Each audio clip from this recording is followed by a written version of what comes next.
کبھی کہے کہ نحن اقرب، میرے عشق کو بڑھایا، جو دیا پیام وصلت،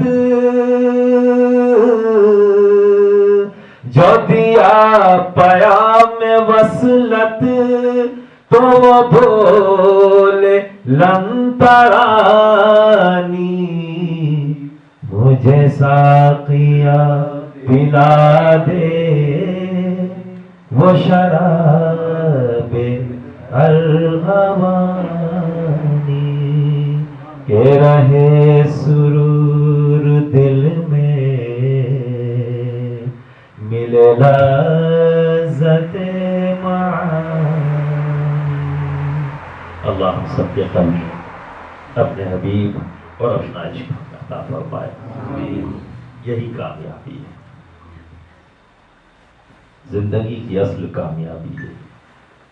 یہ عقل ہے جس نے کامیابی کے راستے بہت سے بتا دیے، اور زندگی گھوم کے رہ گئی۔ جب سے ہوش سنبھالا اور قبر کی منزل تک انسان رات و دن اس چکر میں پڑا ہوا ہے، نمک، تیل، دال، چاول، یہ مقصد نہیں ہے۔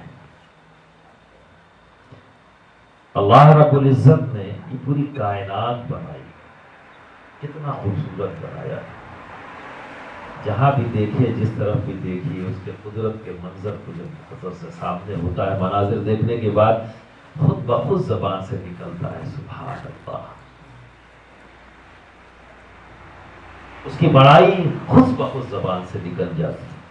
اور یہ پوری کائنات رب تبارک و تعالیٰ نے جو بنایا، اتنا حسین و جمیل، اتنے خوبصورت منظر، جھرنے، پہاڑ، پھول، پھلدار درخت، یہ رنائیاں، یہ خوبصورتیاں، یہ سمندر ٹھاٹھے مار کا ہوا،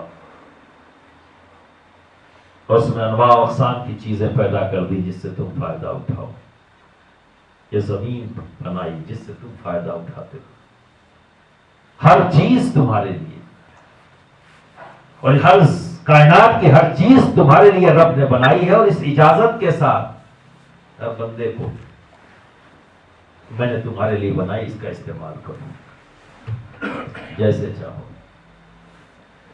یہی وجہ ہے کہ سینہ تانے ہوئے پہاڑ کھڑا ہے، تم گئے، تم نے ڈائنامائٹ لگایا، بلاسٹ کیا، اپنی جگہ پہ کھڑا تھا، مجھے کوئی تکلیف نہیں پہنچا رہا تھا وہ پہاڑ، اس نے مجھ سے کوئی دشمنی نہیں کی تھی۔ ہاں، مجھے دیکھنے میں اچھا بھی لگتا تھا، جب میں دیکھتا تو خوبصورت لگتا، اور میں گیا، ڈائنامائٹ کی 4 سلاخیں اس میں ڈالی، اڑا دیا، پاش پاش ہو گیا، ٹکڑے ٹکڑے، اور ان ٹکڑوں کو توڑ کر میں گھر لے آیا اور اپنا مکان بنا دیا۔ توڑا ہی اسی لیے کہ مجھے مکان بنانا تھا، اس پتھر کی مجھے ضرورت تھی، لیکن کبھی پہاڑ نے یہ کہا کہ میں نے تیرا کیا بگاڑا ہے جو مجھے تو توڑتا ہے؟ میں تو اپنی جگہ پر کھڑا تھا، میں تیری راہ میں بھی نہیں آیا، تجھے کوئی نقصان نہیں پہنچایا، پھر تو نے میرے ساتھ یہ ظلم کیوں کیا کہ میرے سینے میں سلاخیں ڈال کر میرے سینے کو اڑا دیا؟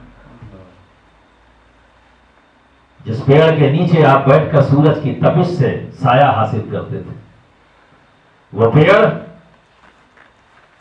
میٹھے پھل تمہیں دیا کرتا تھا، خوب پھل پیدا کرتا، اور میٹھے میٹھے پھل تم اسے استعمال کرتے، اسے کھاتے، اس سے لذت حاصل کرتے، اپنی بھوک مٹاتے تھے، اور جب دھوپ کی تیز تپش ہوتی تو اس کے نیچے بیٹھ کر سایہ اور اس سے ہوا پاتے تھے۔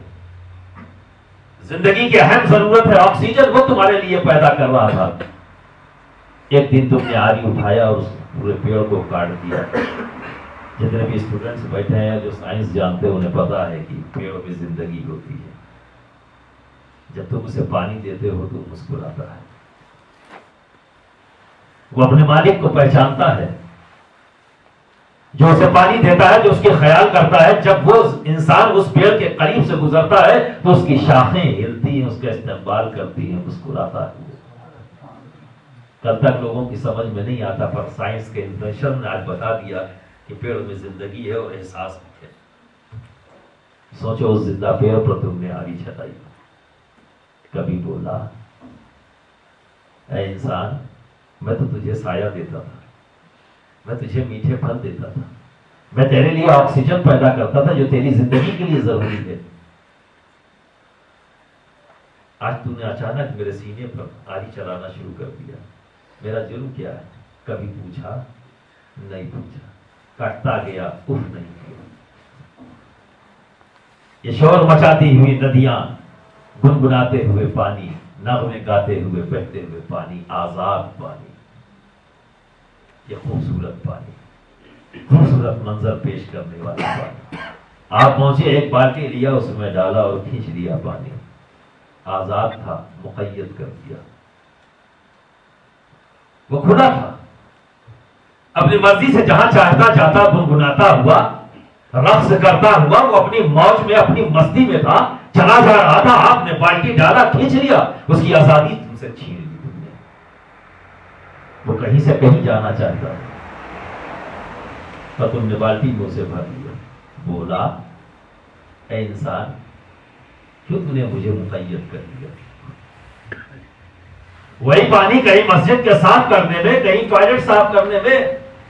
اس پانی نے کبھی کہا کہ میری برادری کے ایک آدمی کو تم نے مسجد میں پاک جگہ استعمال کیا اور مجھے گندی جگہ, یہ ناانصافی کیوں کرتے ہو؟ کبھی بولا نہیں, چونکہ ان سب کو پتا ہے. آپ کو بھوک لگی, آپ گئے بکرا لے آئے, بسم اللہ اللہ اکبر. کبھی بولا کہ اپنی بھوک مٹانے کے لیے مجھ سے زندگی کا حق چھینتے ہو؟ میں بھی کھلی فضا میں رہنا چاہتا تھا, اپنی ماں کے ساتھ رہنا چاہتا تھا. تم لے آئے اور مجھے پٹخ دیا اور گردن پر چھری چلا رہے ہو. یہ ظلم کیوں کر رہے ہو؟ صرف اس لیے کہ تمہاری بھوک مٹ جائے؟ کبھی بولا نہیں بولا. اس کائنات کی کوئی بھی چیز تم سے نہیں بول رہی ہے. جسے چاہ رہے ہو, جس طرح سے چاہ رہے ہو استعمال کر رہے ہو, اجازت ہے تمہیں. تم گنہگار بھی نہیں ہو, کیونکہ پروردگار نے تمہیں اجازت دی ہے کہ استعمال کرو, یہ تمہارے لیے بنایا ہے. تو صرف تم ہی کو نہیں بتایا, یہ ان چیزوں کو بنانا, جس چیز کو بھی بنایا. پیڑ کو پتا ہے کہ میں بنا کس کے لیے ہوں, پہاڑ کو پتا ہے میں بنا کس کے لیے, اس سمندر کو پتا ہے میرا وجود کس لیے, یہ بہتے ہوئے پانی کو پتا ہے میرا وجود کس لیے, ہر چوپائے کو پتا ہے میرا وجود کس لیے, مچھلیوں کو پتا ہے میرا وجود کس لیے. انہیں پتا ہے کہ میرا وجود ان انسانوں کے لیے ہے, ان اللہ کے بندوں کے لیے ہے, کیونکہ یہ اشرف ہیں. یہ اللہ کے بندے تمام مخلوق میں اشرف ہیں, یعنی یہ اعلیٰ ہیں, یہ افضل ہیں, یہ حاکم ہیں, اور ہم سب ان کے محبوب ہیں. یہ ہمارے حاکم ہیں, ان سب کو پتا ہے, اسی لیے کچھ بولتے نہیں, اسی لیے کچھ بولتے نہیں. آپ استعمال کرتے ہو, وہ استعمال ہوتے جاتے ہیں. اے اللہ کے بندو, تمہیں بھی تو پتا ہے تم کس لیے بنے. اے اللہ کے بندو, کیا تمہیں نہیں معلوم کہ تم کس لیے بنے ہو؟ اللہ رب العزت نے فرما دیا ہے وما خلقت الجن والانس الا لیعبدون, اور نہیں بنایا مگر ہم نے جن اور انسان کو اپنی بندگی کے لیے, اپنی عبادت کے لیے. تمہارا وجود اس لیے ہے کہ تم رب کی بندگی کرو, اس لیے نہیں ہے کہ کھیتی کرو, اس لیے نہیں ہے کہ دکان چلاؤ, اس لیے نہیں ہے کہ کاروبار کرو, اس لیے نہیں ہے کہ فتنہ و فساد پیدا کرو, اس لیے نہیں کہ جھگڑے کرو, جھوٹ بولو, فریب دو, ایک دوسرے سے دشمنیاں رکھو. تمہارا وجود اس لیے نہیں ہے, تمہارا وجود اس لیے ہے کہ تم اپنے رب کی بندگی کرو. سارے وجود نے تو ایکسپٹ کر لیا, اس لیے سب خاموش ہیں. اے اللہ کے بندے, تمہیں تو اللہ نے اپنی مخلوق میں اشرف بنایا, سب سے اعلیٰ, سب سے افضل حاکم بنایا اپنی مخلوق کا. تم بھول گئے